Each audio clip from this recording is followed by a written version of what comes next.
welcome to the Polarization podcast. Here's Diana.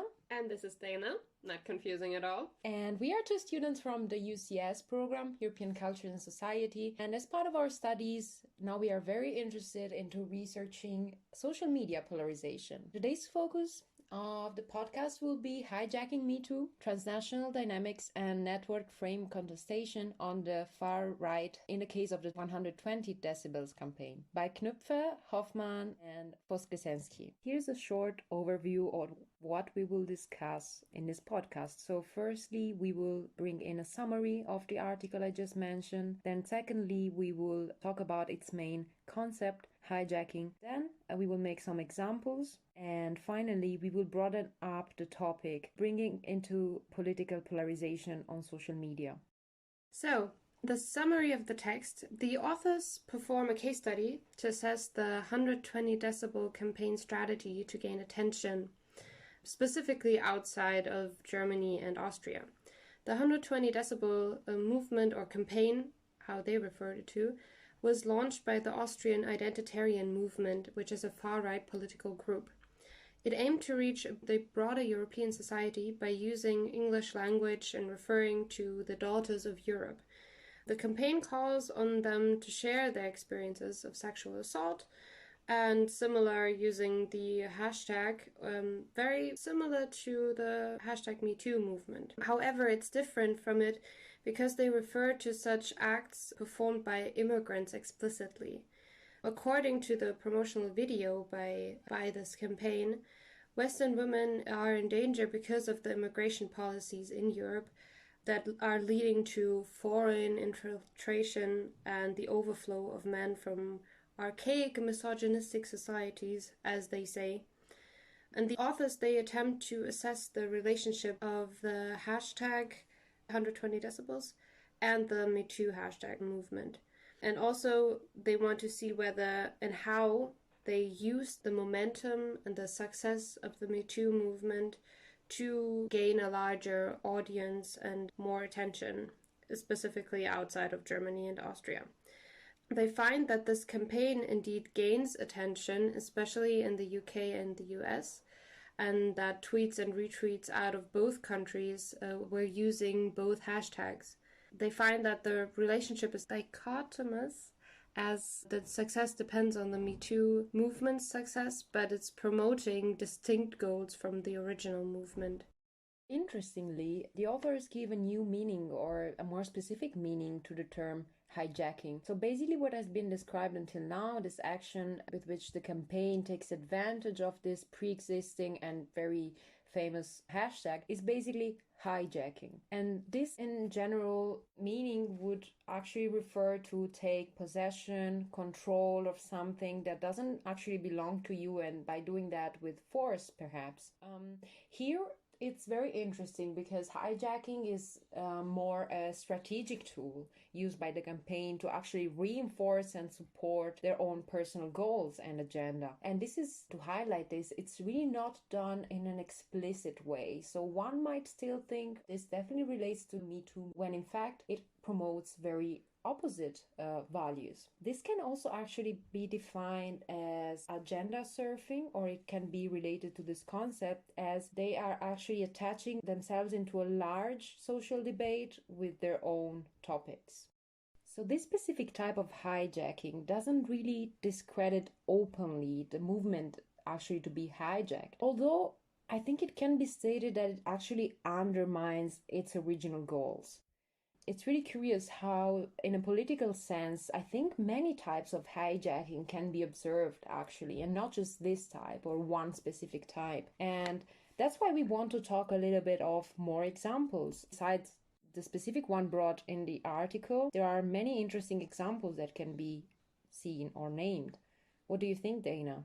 Yeah, actually, in 2020, there has been a study by Philip Darius and Fabian Stefani on how partisan accounts of the German far-right party AfD used hashjacking, how they're calling it, of the hashtag coronavirus DE and the hashtag flatten the curve, which were informational hashtags used by the government itself as well to inform the society and Germans about what was currently going on in regards to the coronavirus. But they used these hashtags to spread misinformation and facilitate polarization. So, for example, stating coronavirus critical facts or anti-vaccination propaganda, which I think is really interesting and much more aggressive and probably more akin to what you described previously as the originally used definition of hijacking. Can you think of anything else? Yes, actually, another thing that came to my mind is the Mosque Me Too movement. And here again, we see the Me Too coming up again. However, this is a more narrowed message, specifically about Muslim women reporting sexual abuse during the Hajj Islamic pilgrimage to Mecca. I mean, in a sense, this is kind of a narrowing down of the message of Me Too, but in a certain way, it's broadening it up by addressing a very specific problem. And although the first tweet coming up with this movement was very scandalous and immediately deleted, it actually gained quite a big success afterwards, and the hashtag was later on used for reporting sexual abuse in other sacred spaces. Yeah, that's really interesting, but I think it could be considered a little bit different because it uses an own hashtag, is that correct? Mosque Me Too instead of the Me Too hashtag? Yes, but actually many people tweeting it were then also using the Me Too hashtag, so kind of fitting into the broader movement. That is really interesting. And also more of a positive side of hijacking, I believe, if you would call it that. Another positive example I can think of, at least from my perspective, is the example of Proud Boys. After the presidential debate, where Trump avoided to properly distance himself from the far-right extremist group Proud Boys, a lot of comments or tweets emerged using the hashtag Proud Boys, promoting rather positive messages and tweets of promoting love and acceptance from various groups. Such examples would be the Canadian military force posting a picture of two men kissing each other with the hashtag Proud Boys, which I think is really lovely. Yes.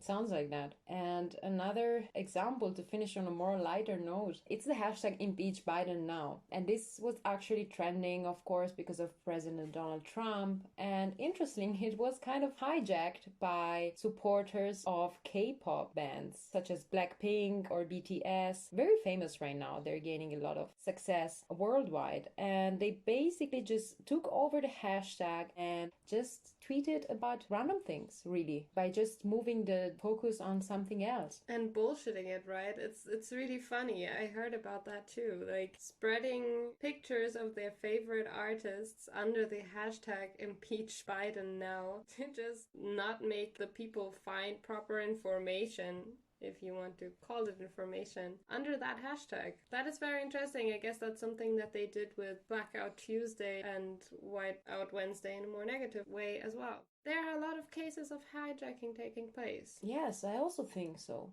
All of those examples are very different, I believe. I think that would be a time to try to categorize them into different terms. I mean, that's what basically the text or the article we were referring to is also doing. In that sense, there's like this kind of hijacking where they stick kind of to the original message or the original movement and use its momentum to gain success and maybe divert the main idea or the focus onto something more narrow or a bit away from the original one. And then you have, like, on the other hand, the very aggressive one, which tries to discredit the original movement or spread false information under this original hashtag and go into a completely different direction. And then the last example, which I think is maybe the most positive, or definitely the funniest one, just like spamming the original hashtag so people wouldn't find what they were looking for when they look for such negative hashtags such as Proud Boys or impeach Biden now. Yeah, I think those would be three categories that I could think of and that this could be structured in. That's actually curious how the internet does these things. I think it is intriguing to put this into the wider spectrum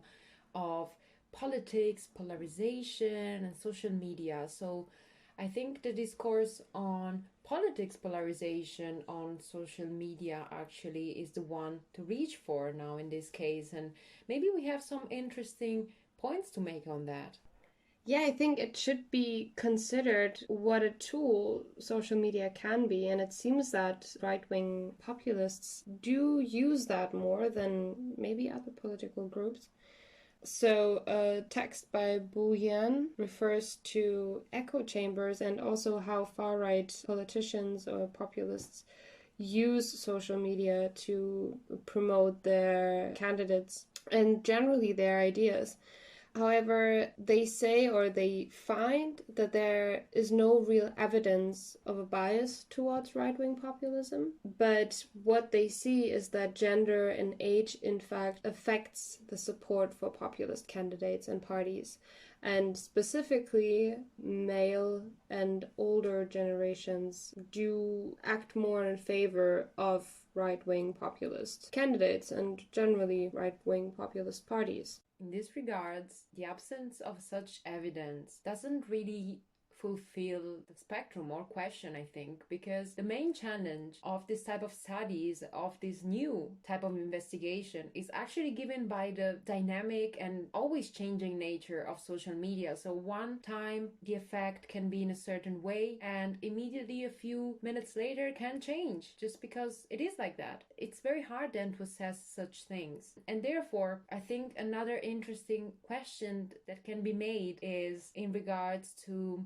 what impact do this type of actions or social media activism specifically have on real life activism and politics? Is it the case that it does have an impact? In Does Ideological Polarization Mobilize Citizens?, the author actually addresses this specific question, and it is stated that while the average citizen is not motivated to vote over ideological polarization, it is actually more likely that they are active in a non-electoral way. So this then brings to further conclusions, and also what is pointed out is that individuals who are emotionally or cognitively fairly involved in politics are more attentive to developments in their socio-political environments, are then also more likely to actually get active in other ways, in real life too. And this actually relates mostly, surprisingly, to right-wing extremists. The result of this is then that in this manner, actually, ideological polarization translates into real-life inequality related to participation and policy output too. It is quite shocking because if this model of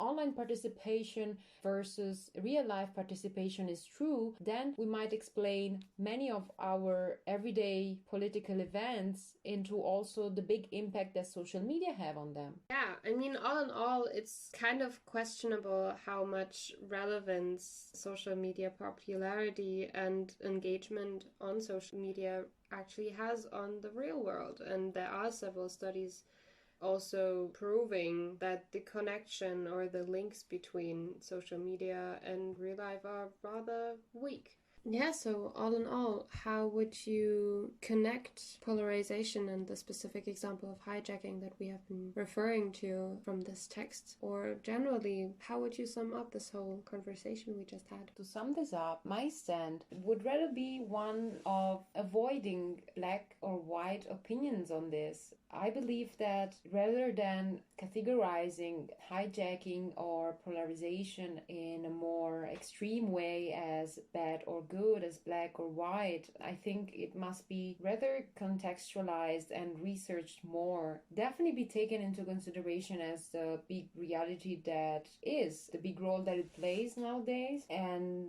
also taking into consideration this contrasting evidence and opinions and research that we did discuss until now. One thing that really stands out is that there is no real answer, and it is better to rather see it as the very complex topic that it is in its faceted way of manifesting itself and its dynamic way of changing over time too. In this way, I think my way of concluding is really standing by McCarthy's way of making a discourse on polarization when he talks about his book Polarization, What Everyone Needs to Know. That is the dilemma really of polarization. how in a certain way is necessary for functioning of society. And of course, a lot of polarization, increasing polarization, is perhaps an issue, but on the other side, really categorizing it as negative might be an issue too. In this sense, could we say the same about hijacking? Is hijacking something negative? What about if we think about it as 120 decibel campaign actually strengthening even more the Me Too movement? Yeah, I definitely think that this could be a perspective. And also, I mean, hijacking in general, as we've seen, there are positive examples. Of course, this always depends on which standpoint you're looking from.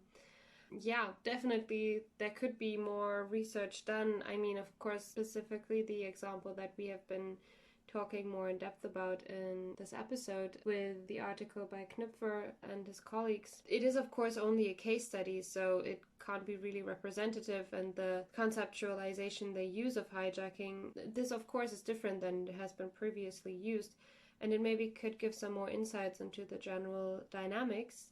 I believe it should be considered, since there is research stating that polarization is maybe not as much of an issue as we often tend to believe, that we could just look at it differently altogether, and maybe it is something that should not be as worried about as it is often the case, considering that polarization was a case before our generation, and basically always, and probably even more so than it is nowadays, considering that we have so many sources of new information.